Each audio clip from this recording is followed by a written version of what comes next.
Hello. So in the previous session we have completed till question number 11. Now let's start question number 12. Question number 12. Find the values of the angles x, y and z in each of the following. x, y और z का value find out करना है. जो हमको figure दिया है वो figure में फर्स्ट फिगर है कुछ इस तरह से. यहाँ पर x, ये है y, z and this angle is given, that is 55 degrees. 55 degrees वाला एंगल हमको दिया है. First of all x, y और z का वैल्यू फाइंड आउट करना है. हमको जो भी याद है मीन्स कि जो भी हमने एंगल्स पढ़े वो एंगल्स को यूज करना है. ओके, सो फर्स्ट 55 डिग्री है तो उसका exactly opposite means vertically opposite angle हमने ऑलरेडी पढ़ लिया है. That vertically opposite angles are always equal. So here angle x is equal to 55 degree. Why? The big reason is vertically opposite angles. Okay, vertically opposite angles. Now angle x is equal to 55. ये 55 था तो ये वाला हमको मिल गया 55 degrees. Okay, अब ये दोनों y और z में vertically opposite नहीं होगा. क्यों नहीं होगा? क्योंकि y भी नहीं दिया z भी नहीं दिया, दोनों में से कोई भी नहीं दिया हमको, तो हम फाइंड आउट नहीं कर सकते ऐसे. तो उसकी जगह पर हम यहाँ पर ऐसे ये एक स्ट्रेट लाइन दिया है means angle 55 degree and y are forming a linear पैर.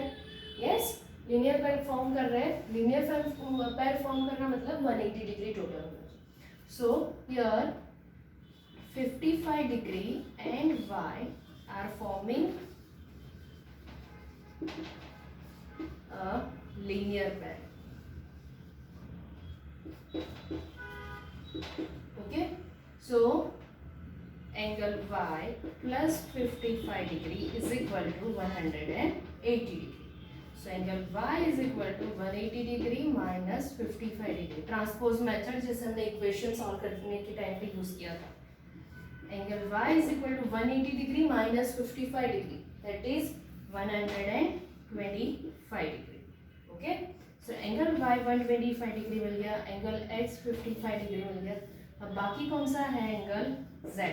एंगल z अब वर्टिकली ऑपोजिट एंगल्स है ये दोनों, तो angle z will be 125 degree. Vertically opposite angles.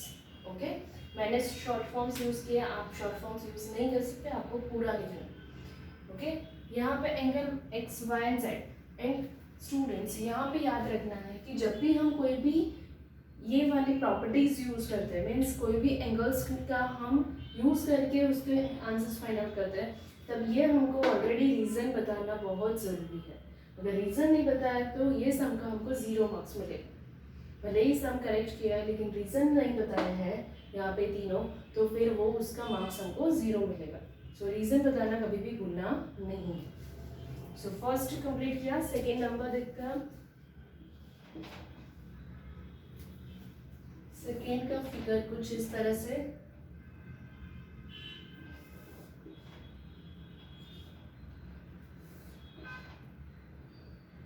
This is angle x, this y and this is z. Here it is of 40 degree and here it is 25 degrees. Okay, x, y और z का value find out करना है. पहले हम देख लेंगे कोई भी वर्टिकली ऑपोजिट एंगल्स है तो डायरेक्टली उसका वैल्यू सेम हो जाएगा.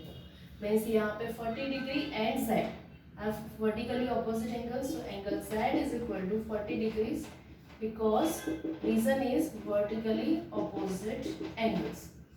Yes, vertically opposite angles, so z is 40 degree.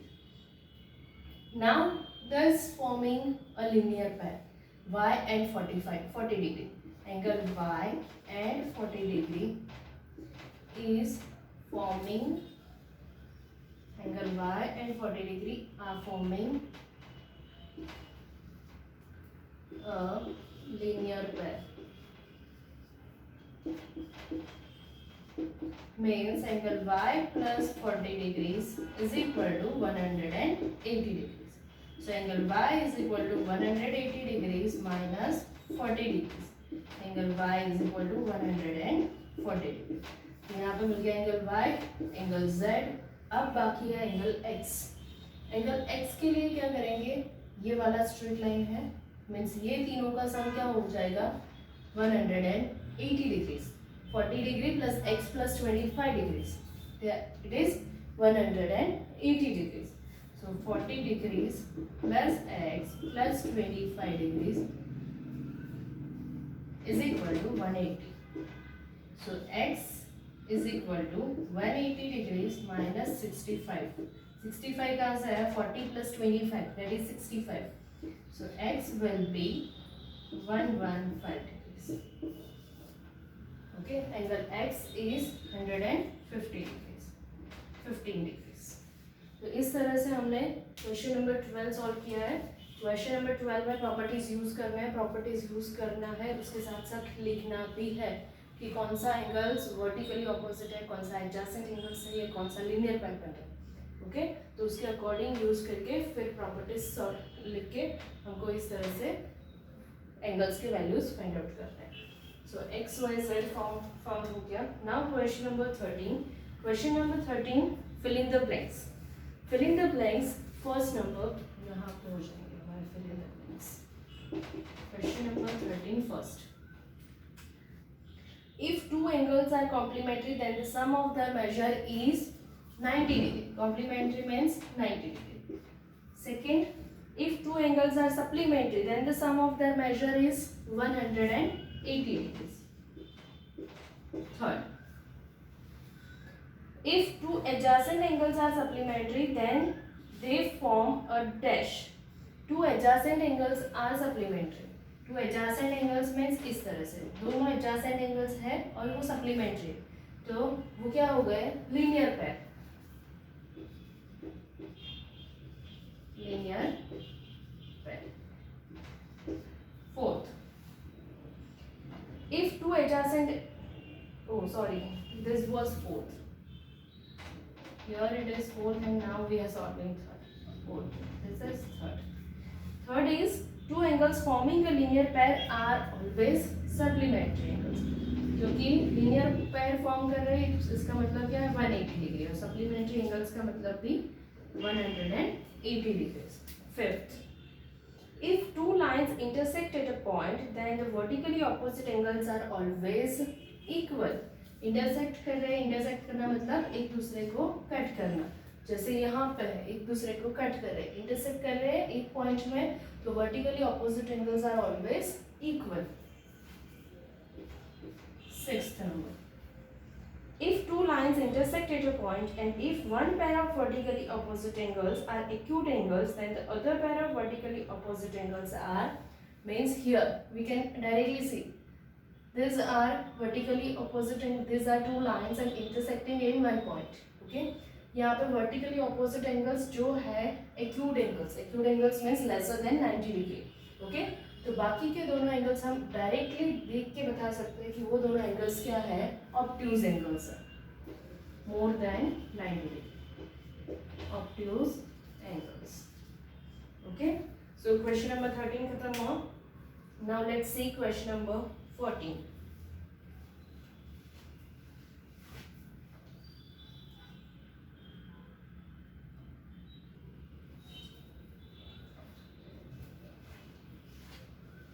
Okay, so now question number 14. In the adjoining figure, name the following pairs of angles.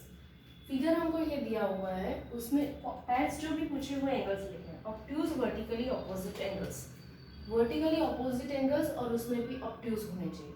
तो पहले तो वर्टिकली ऑपोजिट हमको ये दोनों दिख रहे हैं, लेकिन this two angles are acute angles. Okay, so now vertically opposite angles are this one and this one, means AOD and BOC. Okay, AOD and BOC, vertically opposite angles, angle AOD and angle BOC. Obtuse vertically opposite पूछा है, otherwise सिर्फ vertically opposite तो दो pairs possible है. Second is adjacent complementary angles. Adjacent complementary, complementary angles means add up to 180, sorry add up to 90 degrees. So 90 degrees में add कौन से हो रहे हैं? यहाँ पे तो ऑलरेडी एक एंगल ही 90 है, ये दोनों एंगल्स भी नहीं हो सकते, तो 90 डिग्री में ऐड ये वाले एंगल्स आ रहे हैं. Yes, EOA and AOB. angle EOA and angle AOB. Now third, equal supplementary angles. Supplementary angles means 180 degree और उसमें भी इक्वल होने चाहिए, टोटल उसका 180 डिग्रीज होना चाहिए और वो एंगल्स जो है वो इक्वल हो जाने चाहिए. नाउ सप्लीमेंट्री एंगल्स यहाँ पे हम देख सकते हैं कि ये दोनों है, लेकिन एक ऑब्ट्यूज है एक एक्यूट है. यहाँ पे ये 90 डिग्रीज है और ये दो है, लेकिन 90 degrees plus 90 degrees, these are two equal angles and that are forming supplementary. So angle BOE and angle EOD. Fourth, unequal supplementary angles. Supplementary angles जो unequal means BOC and COD. BOC and COD.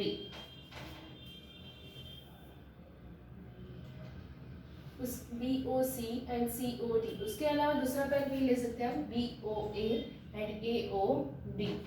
BOA and AOD.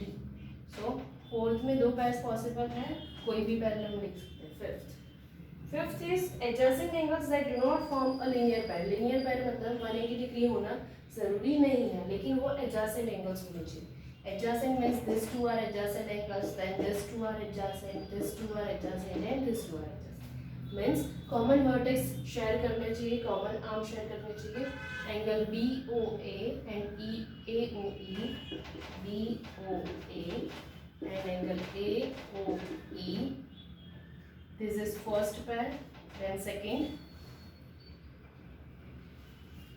Angle AOE and EOD, angle AOE and angle EOD. Then third is angle DOC, COB, DOC and angle COB. Means BOC लिखा या COD लिखा वो भी correct है. Okay और उसके अलावा और कोई एंगल्स है कि जो लीनियर पैर that do not form a linear पैर. ओके जो लीनियर पैर मीन्स ये थर्ड वाला हमने जो लिखा वो करेक्ट नहीं है, क्योंकि वो लीनियर पैर फॉर्म कर देता है. लीनियर पैर फॉर्म नहीं होने चाहिए, ऐसे एंगल्स चाहिए हमको. तो मतलब हमारा थर्ड पैर जो है EOD and DOC, angle EOD and angle DOC. Linear pair form नहीं करना चाहिए, 180 डिग्रीज वो फॉर्म नहीं करना चाहिए. तो ये वाला 180 डिग्रीज फॉर्म करता है तो वो हम नहीं ले सकते. सो यहाँ पे क्वेश्चन नंबर 14 खत्म हुए, लेकिन क्वेश्चन नंबर 14 के साथ साथ हमने सारे एंगल्स यहाँ पे देखे हैं. कौन से वर्टिकल ऑपोजिट है, कौन से एडजेसेंट एंगल्स है, कौन से लीनियर पैर है, कौन से एक्यूट एंगल्स उसमें भी एडजेसेंट एंगल्स है. तो ये सब कुछ आपका क्लियर हो जाना चाहिए, तो ही आप ये सब कुछ इजीली लिख सकते हो. ये सारे जो भी क्वेश्चंस पूछे वो इजीली हम कर सकते हैं. Okay so now in the next session we will start with pairs of lines, transversal, then angles made by transversal, that is very important topic. Okay, and then we will start with exercise 5.2. okay.